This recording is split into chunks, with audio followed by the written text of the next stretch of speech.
গুরুত্বপূর্ণ কিছু সুন্নাহ আমাল রয়েছে। আমরা কিন্তু ইচ্ছা করলেই সেই সুন্নাহ আমালগুলো আমরা আমল করতে পারি।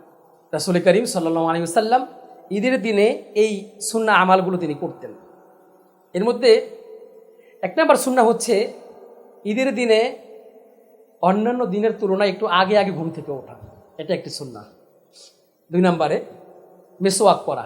মিসওয়াক করা সবসময় সুন্নাহ, ঈদের দিনে একটি ব্যতিক্রম সুন্নাহ এটা। 3 নম্বরে গোসল করা, ঈদের দিনে গোসল করা এটি একটি সুন্নাহ আমাল। 4 নম্বরে উত্তম পোশাক পরিধান করা। দেখুন এখানে নতুন পোশাকের কথা বলা হয়নি।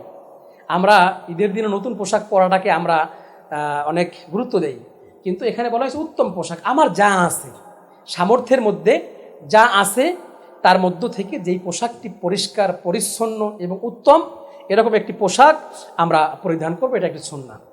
এরপরে সুগন্ধি ব্যবহার করা, সুগন্ধি আতর ব্যবহার করা, এটা একটি গুরুত্বপূর্ণ সুন্নাহ।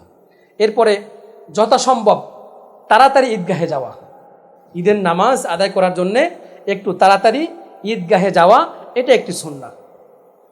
ঈদুল আজহাতে কিছু না খেয়ে ঈদগাহেতে যাওয়া এবং কোরবানির পশুর গোশত দিয়ে সর্বপ্রথম খাবার খাওয়া, এটা একটি সুন্নাহ।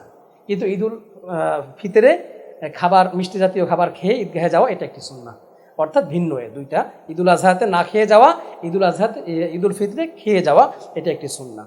এবং ঈদুল আজহা অথবা ঈদুল ফিতরের জামাত ঈদগাহেতে আদায় করা, এটা একটি সুন্নাহ।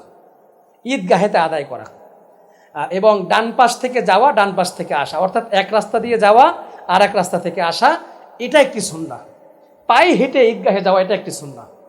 এবং তাকবীর, ঈদুল ফিতরে আস্তে আস্তে তাকবীর পড়া সুন্নাহ এবং ঈদুল আজহাতে জোরে জোরে তাকবীর পড়া সুন্নাহ। আল্লাহু আকবার, আল্লাহু আকবার, লা ইলাহা ইল্লাল্লাহু আল্লাহু আকবার, আল্লাহু আকবার ওয়ালিল্লাহিল হামদ।